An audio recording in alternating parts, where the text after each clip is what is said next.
simply.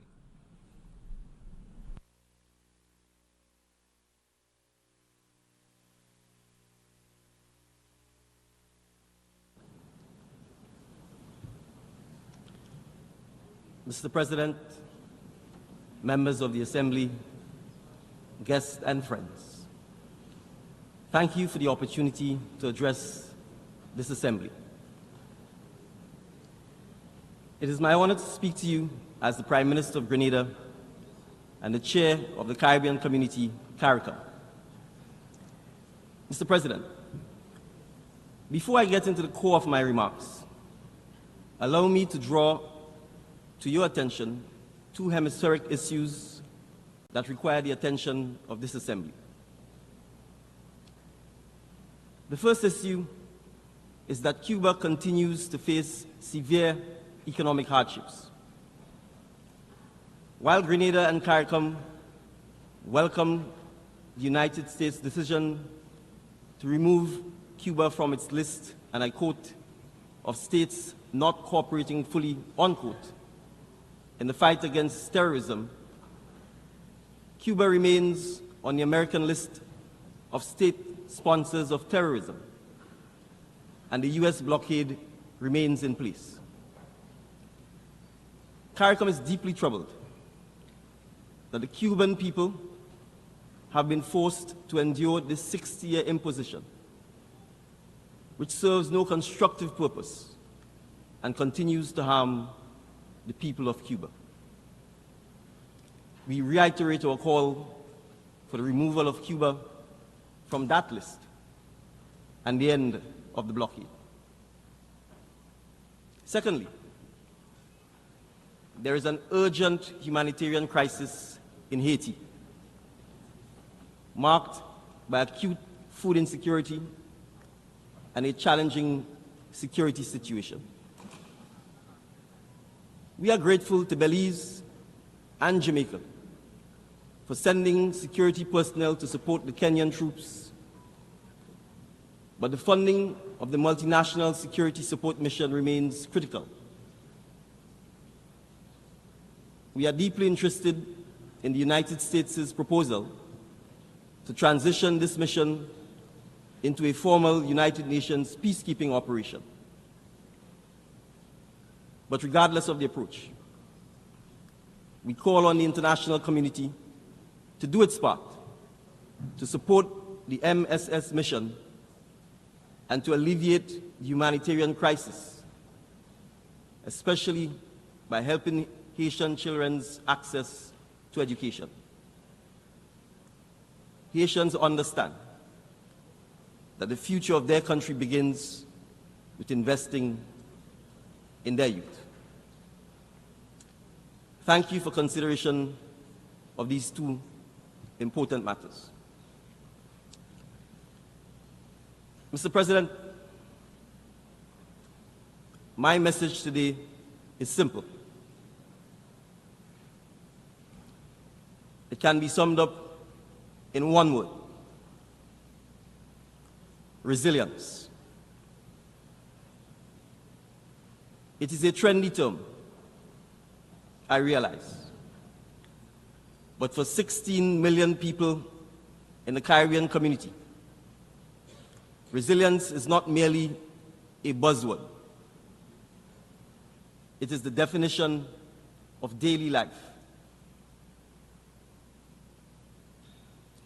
Resilience resonates in our core as Caribbean people, making the most of tough circumstances and finding new ways to not only survive, but to thrive. So today, I want to speak about resilience in the face of climate change, paths to economic resilience, and the role of education in ensuring both. I will conclude by speaking about what Grenada and our fellow CARICOM nations are looking for in terms of international cooperation, but also what we bring to the table in return. Mr. President, the notion of resilience is not just a policy goal for me. It is deeply personal. And I tell you the story that you are about to hear, not because it is unique, but because at its heart, it is an experience that has been shared among so many of us in Grenada and the Caribbean. I was born in 1977 in a small hillside village in the parish of St. David in Grenada. Most households, including my own, did not have running water or electricity.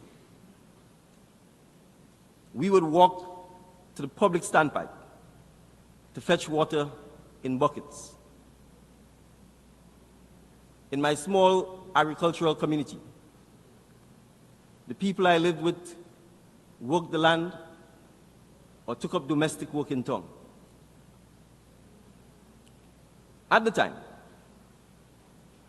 that was common in Grenada. We were an agricultural island. We lived modest lives, built on hard work, community, and a sense of determination. But when I was quite young, that began to change. In 1979, Grenada experienced a political revolution that brought many changes. Education became a focus. So did tourism. Then, in 1983, when I was only 6 years old, the revolution came to a violent end, and we were thrust into the spotlight of global politics because of American intervention. It was a dividing line in our shared history and in minds. By 1989, both my parents had left the island to pursue opportunities overseas. My aunt helped to raise my siblings and me. In the years that followed, I continued my education. However, at that time in Grenada, education was not state-funded after age 16. So to continue my studies, I had to hustle. I had to develop entrepreneurial skills. I collected spice in the hills, and I sold it. Many of the kids in my village did the same. Those were frugal years, and I had to be disciplined. Once I finished my A-levels, I returned to teach at my high school, much to the amusement of my friends, many of whom were still attending high school there. But this role helped me to save for the next step in my educational journey: law school in the islands of Barbados and Trinidad and Tobago. So within a few years, I became a lawyer in Grenada with my own practice, serving clients locally and internationally. My personal resilience in the face of the many difficulties that crossed my path over the years allowed me to achieve the dream I sought. Finally, I was in a position to give back to my community. But, Mr. President, there is a limit to resilience. In 2020, something happened that none of us in this assembly were prepared for. As the COVID-19 pandemic began to take root in Grenada, I could see the strain on many of our people. We could see the glaring inadequacies of the systems and policies that were in place to support us. I saw the tension between the government's decisions and the needs of the people. And so, I could no longer stay on the sidelines. For months, I met with people who felt the same way I did, hoping to find ways to help our communities adapt to the challenges. But eventually, I realized that no matter how much we try to support change from the outside, real and meaningful transformation had to come from within. So it was at this moment that I decided to run for office. But it was not an easy decision. But I was driven by the belief that leadership means listening, adapting, and being willing to step up when your people need you. And so now, as Prime Minister, I'm determined to ensure that the resilience I learned becomes a cornerstone of Grenada's future and the future of the wider Caribbean. Mr. President, that means developing resilient minds. And so a major priority for me is ensuring that children in Grenada have the opportunity to learn, to study, and to realize their full potential. Because after all, it was education that took me from a small village to where I stand today, addressing you at the United Nations General Assembly. And it is education that will empower the next generation of leaders, thinkers, and dreamers, who I am sure will go on to achieve even more. So in Grenada, we are working to ensure that every child has access to free education up to the age of 18. This is because we understand that our greatest asset is our people. For small nations like ours, the path to resilience lies in unlocking the potential of our young people. But it is not just about traditional education. It is about preparing them for a digital and technological future. We need to ensure that they have access to digital education, to skills training, and the tools they need to compete in the global economy. Digital education and digitization more broadly is a priority for our government because we know that if we want to build future resilience in the next generation of young people, we need to prepare them with the relevant training now.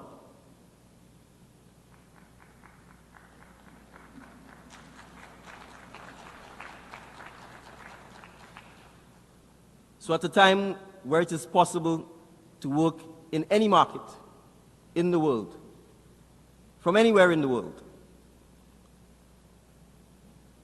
digitization means that young people in the Caribbean have just as much potential access to global opportunities as their peers in Europe or North America, and with the added benefit of year-round sunshine. So digitization for Grenadians represents the democratization of opportunity. And this is where international cooperation is crucial. By bridging the digital divide, we can empower our young people to create solutions that will help not only Grenada, but the entire world moved forward into a stronger, more sustainable, and more resilient future. We have become experts at resilience in the Caribbean because that is the Caribbean's reality. In Grenada, our resilience has been continually tested.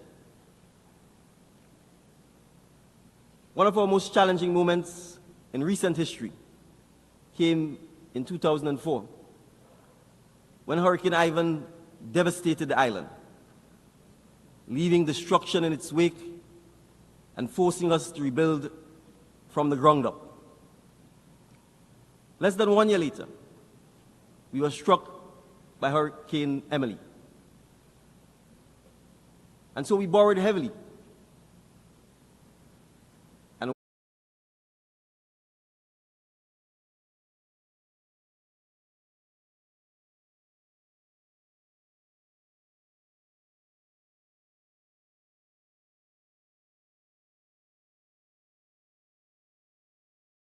the international community to step up and support our efforts.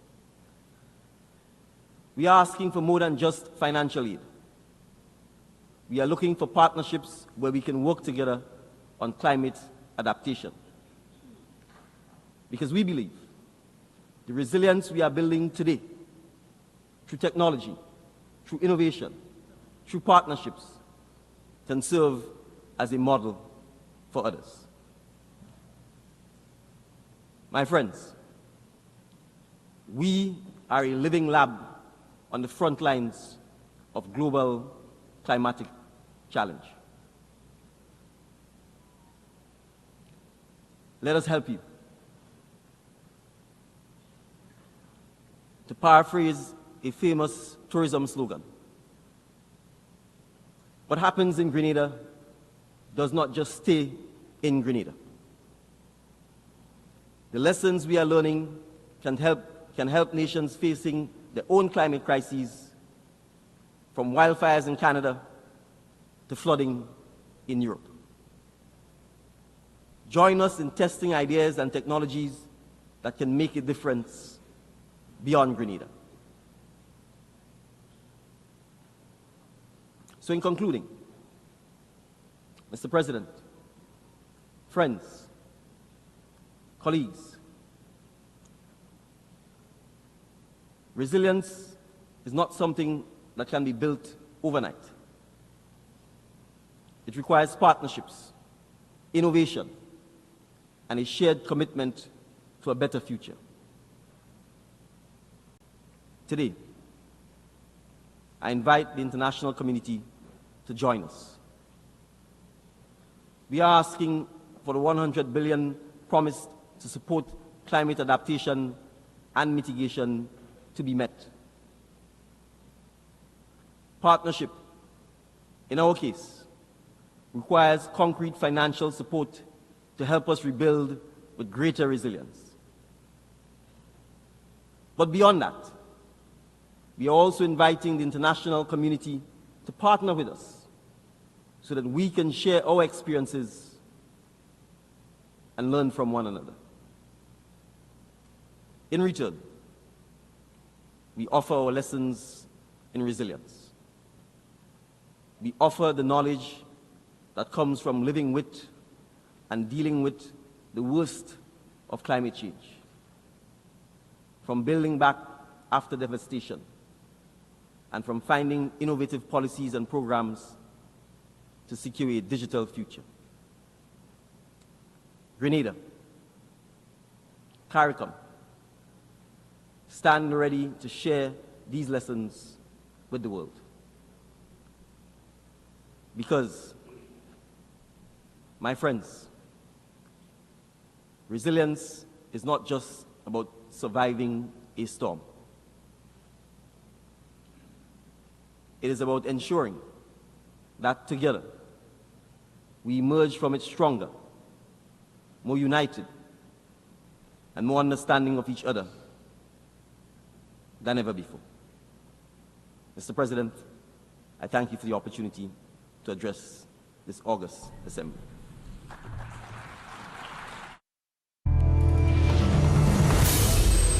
Decidieron retirar